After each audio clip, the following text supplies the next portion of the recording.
Hey guys, welcome to my new blog. তো গুরু পূর্ণিমার অনেক অনেক শুভেচ্ছা তোমাদেরকে। আজকে আমরা যাচ্ছি মায়াপুরে।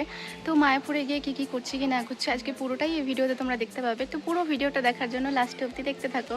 তো আমাদের কিন্তু টোটো চলে এসেছে আর আমি সবার আগে বসে পড়েছি, তারপরে বাড়ির সবাই চলেও এসেছে। তো এখন কিন্তু আমরা বেরিয়ে পড়েছি স্টেশন যাওয়ার জন্য। তো স্টেশনে এসে দেখছি ট্রেন লেট আছে, তার জন্য আমরা একটু ঘোরাফেরা করছিলাম আর কি। আর আজকে কিন্তু সকালবেলায় অনেক রোদ উঠেছিল, অনেক গরম করছিল। তো তোমরা সবাই জিজ্ঞাসা করো যে আমার বাড়ি কোথায়। তো আজকে স্টেশনটা দেখলে বুঝতে পেরে যাবে আমার বাড়ি কোথায়। তো বলো তো কী লেখা আছে এই স্টেশনের নামটা। তো আমাদের কিন্তু ট্রেন চলে এসেছিলো এবং আমরা পৌঁছেও গেছি ধুবুলিয়া স্টেশনে মায়াপুর যাওয়ার উদ্দেশ্যে। তো এখানে কিন্তু ট্রেন থেকে নামার সামনেই টোটো অনেক দাঁড়িয়ে থাকে, তো ওখান থেকে আমরা টোটো করে চলে গেছিলাম মায়াপুর। তো এই দেখো আমরা চলে এসেছি মায়াপুরে খুব কাছাকাছি। দূর থেকে দেখো এই মন্দিরটা কত সুন্দর লাগছে, তাই না? আর দেখো আমরা গেটের সামনেও চলে এসেছি মন্দিরের ভেতরে।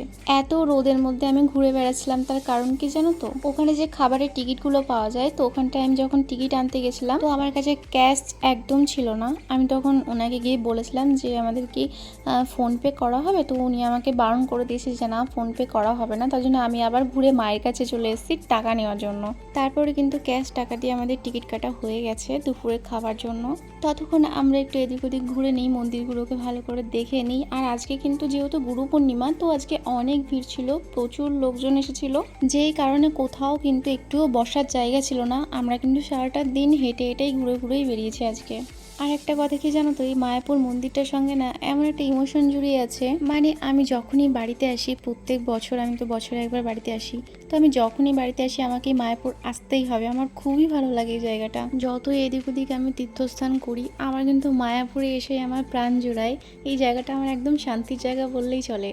তো এদিক ওদিক ঘোরাঘুরির পরে কিন্তু আমরা খাবারের এখানে লাইন দিয়ে দিয়েছি, কারণ অনেকটা বেলা হয়ে গেছিলো। আর আমার মুখটা দেখো, মানে এত রোদ গরম, মানে খুবই কষ্ট পাচ্ছিলাম। তো আমরা খাবারের এখানে পৌঁছে গেছি আর আমরা সবাই মিলে বসেও পড়েছি, খাবার দিয়েও দিয়েছে আমাদেরকে। তো খাবার কিন্তু আমরা একদমই নর্মাল নিয়েছিলাম, বেশি কিছু হাবিজাবি নিইনি। খিচুড়ি তরকারি আর এদিকে তোমার ভাত ডাল সবজি ছিল নর্মালি, কারণ বাইরেও প্রসাদ দিচ্ছিল আর কি। তো সেই প্রসাদও আমরা খেয়েছিলাম, তো আমাদের পেট প্রচুর ভরা ছিল। তো খাওয়া দাওয়া সেরে আমরা কিন্তু এই বাইরেটায় একটু ঘুরছিলাম। দেখো এখানকার ওয়েদারটা এত সুন্দর লাগছিল আর হালকা হাওয়া দিচ্ছিল। এত গরমের মধ্যে আমার হাল দেখো, একবারে নাজেহাল হয়ে গেছে। আমি গরমটা একদমই সহ্য করতে পারি না, কারণ আমি সবসময় ঠান্ডার দেশে থাকি হিমাচলে। তো আমি যখন বাড়িতে আসি তখন আমার প্রচুর গরম করে আর আমার একদম স্কিনটা খারাপ হয়ে যায়। তো যাই হোক, তারপরে কিন্তু প্রচুর বৃষ্টি শুরু হয়ে গেছিলো, একদম ওয়েদারটা ঠান্ডা হয়ে গেছিলো। আমার খুব ভালো লাগছিলো, আমি একটু বৃষ্টিতে ভিজেও নিয়েছি। যেহেতু আমার ক্যামেরা ধরার কেউ নেই, তার জন্য আমাকে এরকমভাবে ভিডিও বানাতে হয়, নাহলে আমি আরও হয়তো ভালো করে বানাতে পারতাম। তো দেখো ওখানে মারা সব দাঁড়িয়ে আছে আর আমি এখানটায় বৃষ্টিতে একা একা ভিজছিলাম। এখানে কিন্তু মন্দিরের ভেতরে ফোনটা অ্যালাউ নেই, তার জন্য আমি মন্দিরের ভেতরে কোনো ফটো বা ভিডিও আমি নিতে পারিনি। তো বাইরের থেকে কিন্তু আমাকে ভিডিওগুলো করতে হয়েছে। আমার তো একদম বাড়িতে আসতে ইচ্ছা করে না মায়াপুর গেলে, আমার মনে হয় আমি 2-3 দিন ওখানেই থেকে যাই। তো আবার এই ভিডিওটা মায়াপুর থেকে যদি কেউ দেখে থাকো তাহলে আমাকে অবশ্যই জানিও, তাহলে যখন আমি মায়াপুর যাব তোমাদের বাড়িতে কিন্তু আমি অবশ্যই থাকবো। তো যাই হোক, মন্দির কিন্তু আমাদের ঘোরা হয়ে গেছে আর আমরা বেরিয়ে পড়েছি। হেই গাইস, তো আমি বাড়ি চলে এসেছি। বাড়ি এসে আমি গা হাত পা ধুয়ে এখন সব জাস্ট বসলাম একটু।